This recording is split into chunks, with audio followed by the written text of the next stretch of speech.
to the Keepers of the Library number 11. The Happy New Year's edition! Woo! Happy New Year's. What? Yay, Happy New Year's. Yeah, now that's out of the way. Yeah, screw you guys. No! What? But let's do what? Yeah, year in review kind of podcast. Sort yeah, of. might as well. Well, yeah, kind of, not really. It has been quite the eventful year for us, and I guess the world at large. But yes. let's not talk about that. I've heard there's a couple things that have happened in the world in the last 365 days, but that doesn't matter. Most of which was kind of depressing. We're not here to depress. Exactly. We're here to impress. Oh! Yeah. Nice. Good one. And, yeah, we are here to impress, as Michelle said, and we've had some impressive results lately. We, as you know, if you've been a regular listener, we made the plunge to full-time authors back in October? Yes, it was September 26th was the day in question. Final day of slave wage labor. That's not wage slavery. Wage slavery, yes, yeah. He's a Marxist. What? Oh, shit. Don't impugn my credentials. But yeah, so since then, full time, we took the plunge. It was a rough year in many regards because we lost like almost all of our catalog after Amazon suspended us, and we specifically had to remove all of our bestsellers because, you know, apparently the things that people really want to buy, Amazon really doesn't want you to be able to get them. Yeah, so that happened. There was personal tragedy, loss for us, which was very distracting. And horrible just in general. Yeah. But in regards to our writing, it meant that we didn't get as much written this year as we would have normally done. Yeah. So we had a great month in January. Sales were at an all-time high. We were rosy-cheeked and excited and feeling good about it all. And then the worst winter of my life occurred. It was freezing cold. We lost power negative for like 40-degree temperatures. 3 days.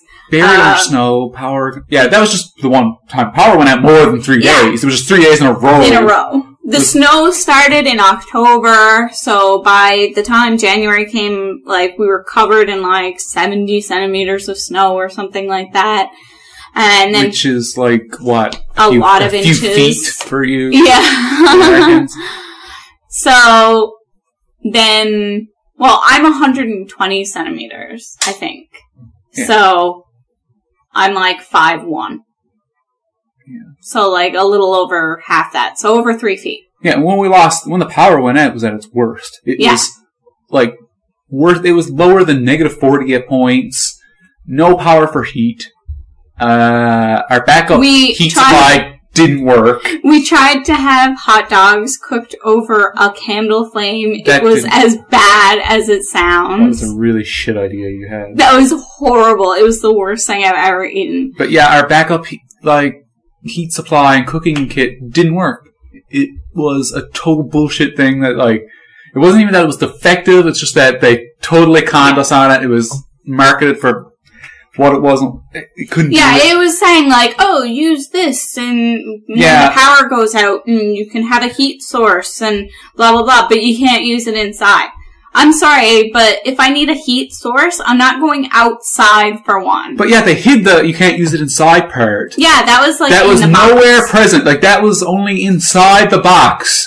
Yeah. Once you had already bought it, it wasn't on their website, it wasn't anywhere else. Just once you finally get it, you can't use this inside. Yeah. Because it will kill you. So then, after that, we decided to go to Cuba because Josh was just freaking out and he couldn't handle the winter anymore. I was losing my... We didn't get, like, anything done in February because of that, and, like, so then we went to Cuba in March. As soon as we got back, however, personal tragedy came up. I lost someone very close to me. Well, after that, we went to Toronto for work. Oh, yeah, and we were very sick. Yeah. Got extremely ill. Yeah, and then we got married. Yes, which was the worst experience of my life. Don't do it. Yeah, no. And then we had the personal tragedy. Right. Yeah. And then we had Amazon suspended our account, and we had to remove most of our titles from sales. Yeah. And then it was just a spiral down after that. Yeah. So it was a mix of like the best and the worst this year, and we managed to turn it around. Like, it started off great. It was pretty much shit all throughout the middle. And then we turned it around there at the end. It was shit from January 2nd until around December 5th, but, you know. Yeah. Except for Cuba, which was amazing. Cuba was pretty amazing, yeah. And maybe you Americans can now go find out for yourselves, too. Yes, because apparently that's in the works. Yeah. So, we forgot one of the biggest moments. Even the good times haven't been all good. However, we just found out, we've been having horrible issues with our neighbors upstairs. That has also impacted our ability to write. Yeah, because they're up at like 3 o'clock in the morning, fighting until 7:30 in the morning on a Saturday, because those are the hours that you want to fight. Any day. I know, but I'm just saying the specific time that I'm talking about. But they are constantly at it. They stomp around. You could probably hear them on this podcast, depending on like how well I do editing it. But they stomp every morning to wake us up. They're drug dealers. They're drug dealers. We've had druggies come to our apartment and ask us where they can get the drugs. They'll stand out there knocking on the door and we'll yell, "No, you've got the wrong apartment." And they refuse to go. Yeah, they'll refuse to go. We have to open the door and tell them, "No, we're not here." So we had to call the landlord on them to tell them to please tell them to stop, telling them that our apartment is their apartment. Yeah, cocaine seems to be their thing. Yeah, so, it's real pleasant. They're up all night fighting each other, like throwing Stomping things. around angrily, throwing like things. hitting each other, all that good stuff. But then, anyway, we went nights where we did not sleep at all. And, that sucks for working at anything, but we were trying to do a creative job, like write a story. You need to be rested. You cannot be creative at all if you're tired. You just stare at the screen and then you reread your sentence and you're like, that doesn't make a lick of sense. Yeah, so it has been really crushing our productivity, even through the good times. But then we found out, after we complained enough, that apparently our upstairs neighbor is a convicted murderer who is rather infamous on this island. And who has also, been jailed for domestic assault and domestic violence for his girlfriend, who's also still with him after 7 years of living with his domestic violence self. Yeah, and coke. Yeah. Selling coke. Yeah, so they had $2 million and they pissed it away in the last 6 years. Now they're living in our dingy, cheap little place. Yeah, and they don't afford curtains, apparently. Yeah, they have like flannel curtains that are like bed sheets. They don't have a car. They're up all night fighting and screaming and yelling at each other. And this is our life. So even when it's good, it's not that good. It's been a very bizarre year. Yes. And I'm not even saying that to guilt you into buying our books or go to Patreon. It has just been one fucking weird year. Yeah. We're hoping 2015 is like our great year where we can talk about all this stuff and have people like, wow, look at how much you've had to pull yourself up from your bootstraps. Yeah, maybe we'll get really rich and famous and we'll have to do an interview and say, like, oh yeah, right before we hit it big, I was living beneath a convicted murderer. And that's when I wrote my big hit. Yeah, when I wasn't on any sleep because I was dealing with them. Yeah. But there could be some synergy there, marketing synergy. We do have some crime novels on the way out. So that's going to be, we're working on The Path right now, which will be launched under a new pen name. So if you are on our mailing list and you have been really cool and supportive of us, you might have gotten an email asking if you wanted to review it. So the review copies will be sent out probably today, if I'm being honest with myself. It's New Year's Eve, but I have not stopped working. I'm really excited because I get to work on my end of year spreadsheets. Yay! She's not even fucking joking. I'm not. I love it. I was sitting on the couch playing a game I got as a Christmas gift while she was working excitedly on her new spreadsheets for the year. Yes, and talking about how excited I was. Yep, that she definitely was. As sad as that sounds. Yeah. So that's my life.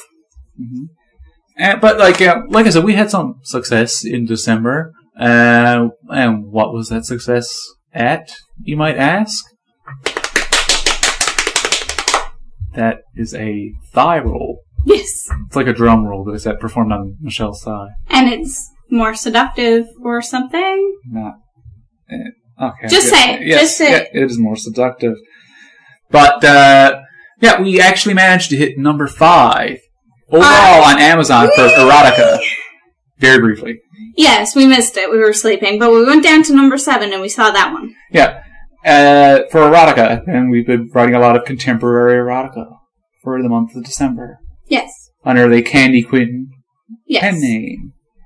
You can check it out if you want to. Yeah, there's a lot of breeding stuff. If you like, Yes. if you like pregnancy or risk of pregnancy or impregnation or cream pies or any of those delicious little things, that's what we've been writing. Yep. Like And- exclusively with some threesomes with 2 guys on 1 girl. Yep.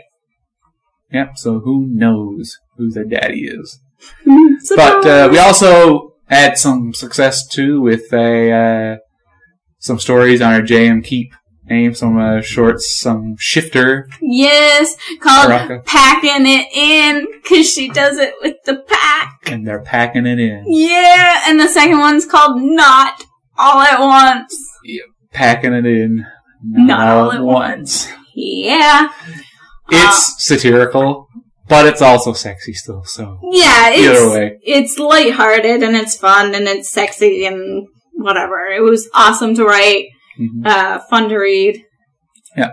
So, don't go thinking just because we hit number 5 on Amazon that we made it rich. Yeah, no, that I doesn't wish- mean very much at all. I wish that was true, but it was brief that we were there, and it was also in the slowest sales month of the year for erotica. Yeah. So, Yeah, so it didn't take too much to get there, but at the same time, we are super appreciative of it. and, Most of yeah. Candy Quinn's stuff is in an Amazon program called Kindle Unlimited. Mhm. And basically it's a subscription book thing. So you subscribe for $9.99 a month From Amazon. from Amazon, and you get a selection of, tens of, or maybe hundreds of I thousands think it's of hundreds books. of thousands of books, yeah. Yeah, so... Not just our books, but everybody who has their books on Kindle Unlimited. Yeah. So we get paid a small stipend for each of the books that are borrowed after it's been read. Yeah. So it's not just like, we get paid as soon as somebody borrows it. You Somebody have to actually flick has through to. the pages. Yeah, somebody has to read it. Yeah. So, all of our short is available there, which is a great deal for people who read a lot of erotic shorts. Oh, yeah. I mean, most of them are selling for like $3 each, which is like the market price. So, if you read more than 4 a month, then you're saving a lot of money. Yeah, so if you're the type who reads, erotic shorts regularly, this is a huge bargain for you. And so it's big. I think it's a big deal for consumers. A lot of authors have come out and been very negative about Kindle Unlimited. Like, I've noticed that so many of them, both privately and publicly, have been saying that this is terrible. It's especially big name authors, that this is cutting into their profits. That, Which it is. It is technically cutting into the profits in that Yeah. we don't make as much off of a borrow as we do a sale. Yeah. But that logic only works if you think that everybody who's going to borrow your book would have bought it, which I don't personally agree with. Yeah. And, it's like kind of like piracy that way. Yeah. Where I know most authors, I think, well, maybe I'm just pulling that out of my ass, but a lot of authors very anti-piracy, whereas I'm of the opinion that if someone was going to pirate your work, they probably weren't going to buy it to begin with. And, I'd rather be a friend to a pirate than an enemy. And if they're gonna read my work, whether they got it legally or not, I still hope they enjoy it. Then maybe leave a review. Yeah. Tell other people. The only reason that we ever even come down on like the piracy sites when we see our stuff up there isn't because we care.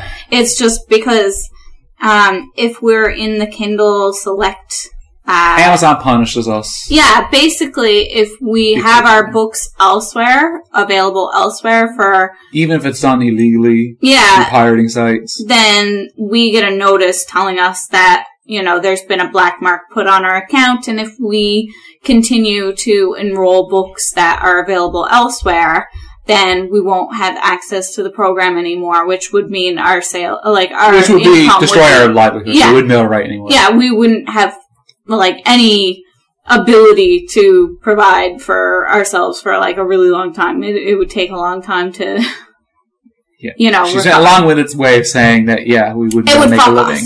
We wouldn't be able to make a living at writing, and we wouldn't have any hopes of making a living at writing for a very long time. Yeah. So, it's not because we feel that piracy is cutting into our sales so much that, it's going to hurt us. Amazon forces us to we have... issue a takedown notice. Yeah. We have a review system that's available to anyone who wants to utilize it.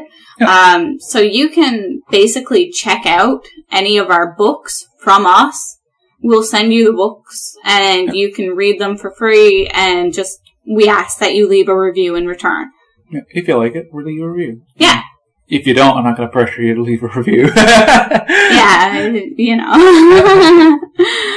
But yeah, so, similar to that, although obviously much better, because I still get something if you subscribe to Amazon Unlimited. So, Kindle Unlimited, sorry. Yeah. So, I don't know. I didn't know how to feel about it at first, just because I didn't know how it would work out. But over time, I've come to be a big fan. Just because if I'm having to market my work to people who don't need to pay a fee specifically for every one of my works, that's a much easier sell. Yeah. I think for us, where we have a lot of very highly rated work, but that... we never had a huge amount of income from it. Yeah, we weren't big commercial successes, but we were very, we've had a lot of critical success. It could be hard to get to really sell people on, give this a try. Because a lot of our work was very different, very unique. And, that's not me and my ego. Don't take that way. Those are comments that we've gotten from a lot of reviewers, that our work is very unique. And some people don't like that. A lot of people do. I like to believe, according to the reviews.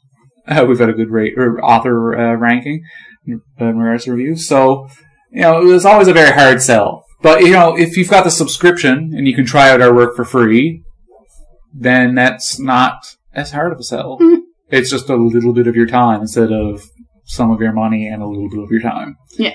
And so I think that's provided an opportunity for people like us to, expand our fan base.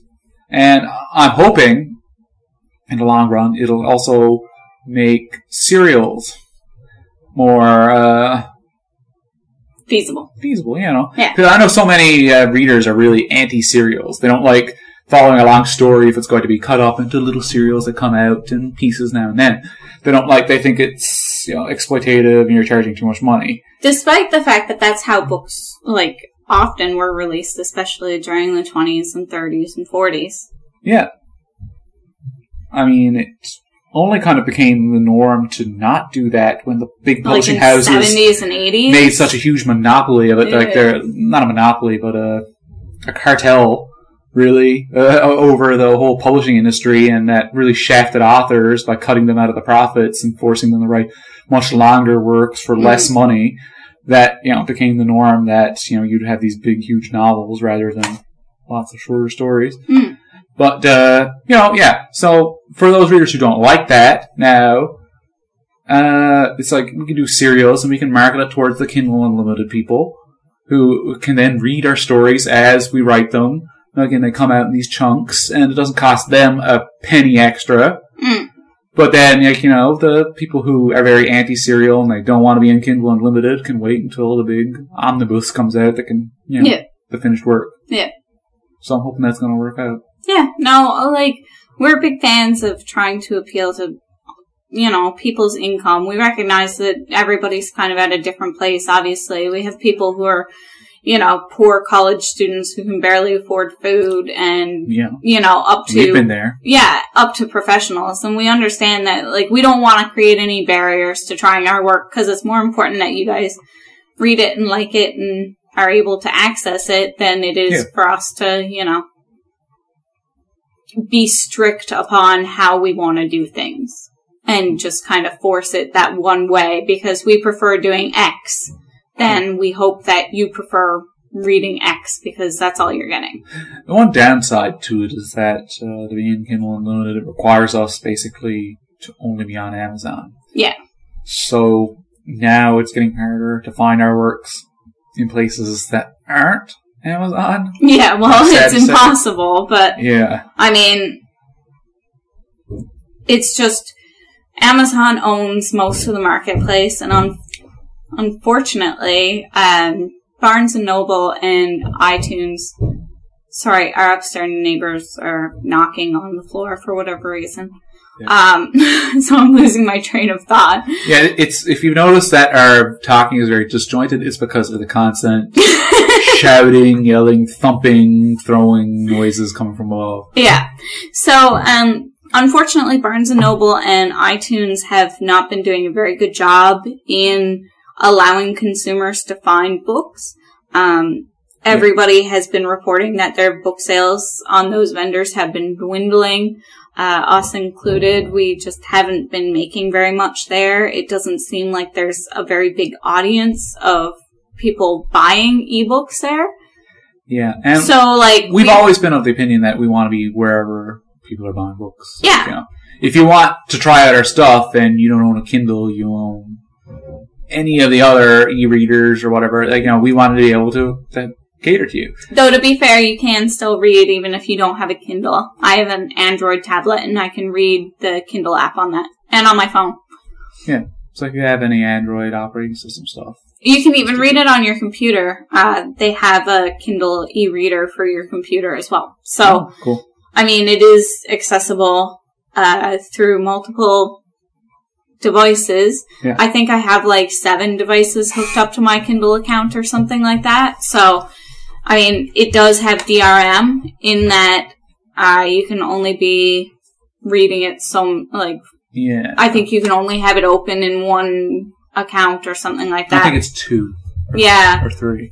But, it's kind of a gentler DRM. I don't really care for it, but it is what it is. I would prefer none, but, we're just tiny little... Yeah, we're a cog in, a huge wheel. We just work with what we're given. Yeah. But, yeah, and if none of that works for you, and you did want to try our stuff, you could still contact us directly for review copies. Yeah, or support us on Patreon. Yeah. And we will send you a copy of our books for our whatever platform it is. Yeah. So speaking of Patreon, because we are getting really close to our goal. Oh yeah, we are. Yeah. So we only need a couple more people or one more generous person to come along and support us on Patreon, which is JM Keep. So you could just go to patreon.com/JMKeep and you can support us there. I believe that you can do it anonymously if you don't want it to show up on your supporter page. You are billed once at the end of the month for all the Patreons that you're a patron to. There's a lot of amazing people on there already, so you might already have an account, but if you don't, we would really love it if you signed up for us, even if it's $5 a month.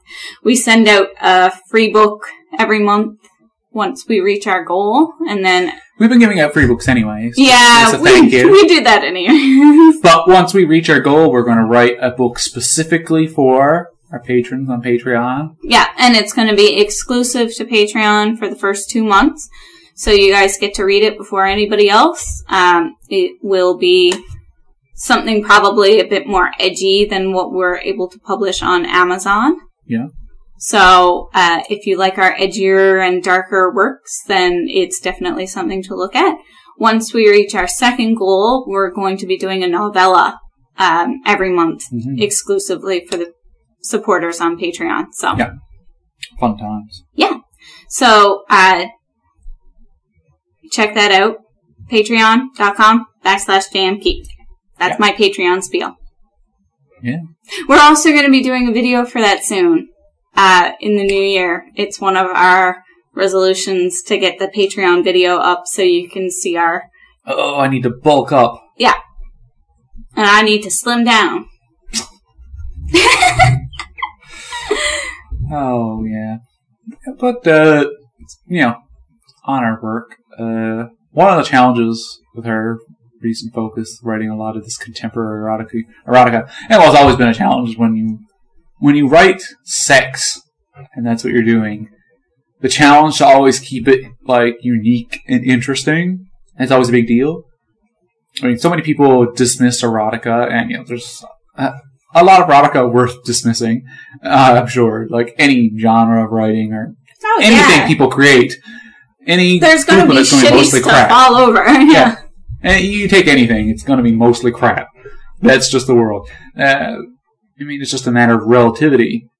It's going to be so much stuff created that even if the worst of it is done fairly well, the really good stuff is going to make that look like crap by comparison. So there's going to be a lot of, most erotica is crappy, but we try our best to make every little short, sexy story we write something unique and a little special.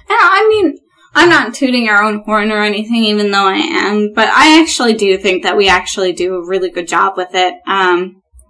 Josh is very creative-minded, and now that I'm home, I think he's having a lot easier time in focusing on that as well. So, the premise might be similar, because we've been writing a lot of breeding erotica. So, the main focus is that this has to be unprotected sex. And there has to be a reason for that. And, discussion of that. Either internal monologue or dialogue or whatever. Yeah. Some authors like to actually brush over that and just not touch upon it at all. But for me, personally, it seems like that is ignoring a huge part of it. Yeah. I don't know. I don't understand. I don't understand the appeal of not touching upon why you'd be having unprotected sex that leads to, or just protected sex that still ends up accidentally leading to pregnancy or whatever. Like, that seems like a big deal to me.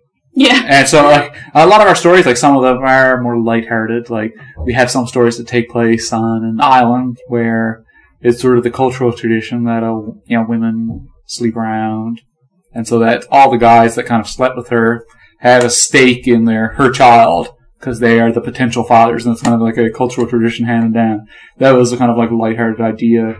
Which was a great way to get some male-female-male threesomes going on without it being really weird, especially for, like, virginity loss, because I can't imagine being, like, an 18-year-old woman going, oh, gee, I want to lose my virginity, but I need to do it with two guys. At the same time.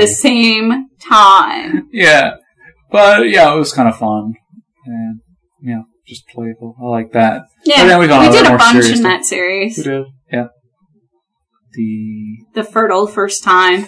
So it's like her fertile first time, her fertile second time, Becca's fertile first time, etc. So those were really fun to write. We're going to have more coming out, of course, because people seem to really like them and are buying them. We are slaves to you, our readers. Yes! We suffer for you. My muse is chained and No, beaten. Shut up. Oh. No. Anyways, we're not talking about muses tonight. No, I was being sarcastic. You're also being drunk. Talk louder. Oh, I'm sorry. Oh, she's consulting my notepad to see what else we have to talk about. She's going to be disappointed to find that we've already exhausted the list of things that I came up with. Well, maybe this should be a short one. Yeah! Happy New Year's. Have a short one. Yeah. That's kind of sad, though, really. Whatever. The way I said that. Yeah, it was pathetic. Now I just can imagine, someone would be, greeted, Happy New Year's, and a guy with a really tiny penis. No, we're not going to talk about that.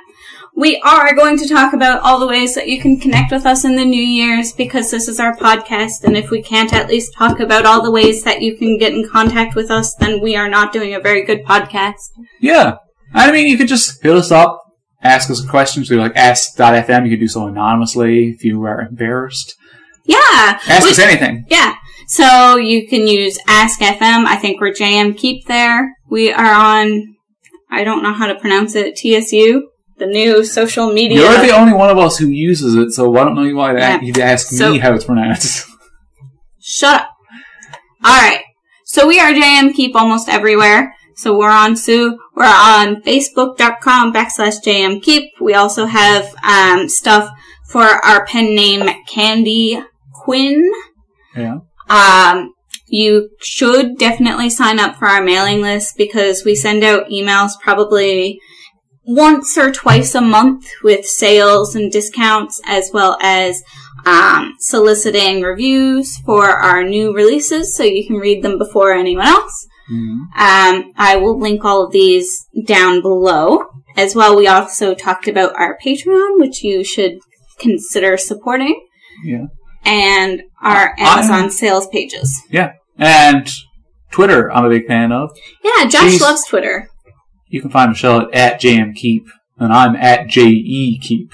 Yes. I mean, usually we use one social media for the two of us, but on Twitter, I'm just I like Twitter. Yeah. You can find me talking a lot of shit on Twitter all the time, and feel free to reach out to me. Yeah. So, I'm kind, I swear. Yeah, he's alright. Oh. So, Happy New Year to all of our wonderful listeners who made it this far into our Shorty podcast. Yeah. Thank you to all of our readers who have supported us and reached out over the past year when we've had so many setbacks for our writing, and have kept us going, because seriously, without some of your emails, we would have been so depressed. We get amazing fan mail, which is still something I'm not used to saying. Yeah, I have trouble wrapping my head around the fact that I could say, I got fan mail, but I mean, so many of you were so nice. It really, like Michelle said, through the dark months where sales were in the toilet and we had saving. We wouldn't have gotten through without you guys. So it really raised our spirits. And I'm really glad to know that feedback seemed to be very positive for our last podcast with our guest writer, Emmy. She was awesome. Yes. I hope to have her back again soon. Yeah, so in the New Year's, now that we kind of have a bit better schedule and grasp of how things are going to go, we're hoping to do a podcast probably every other week or once a month at the least. Yeah. We were going to do it more regularly, but then the holidays happened. Yeah, and before that, sales were down, so we had to work really hard at writing, and we didn't really have a lot of time. So now that things have stabilized a little bit, we're hoping that we'll have a bit more time to dedicate to our podcast, and maybe even video casts in the new year. We'll see how that goes. We're thinking of still doing some Let's Plays. We might try that out tonight. We might. Who knows what will happen tonight? It's the new year. Yeah. So, happy 2015 to all of our listeners. We love you. Thank you so much for being so awesome this year. Yeah. It means the world to us. Yeah, a super special thank you to everybody who bought, borrowed, or reviewed a book of ours, or gave us any encouraging words. And it has been spectacular. A salute to our keepers. Who are just our cheerleaders, who always just make our life a little bit better. Yeah. So, with that, see you in 2015.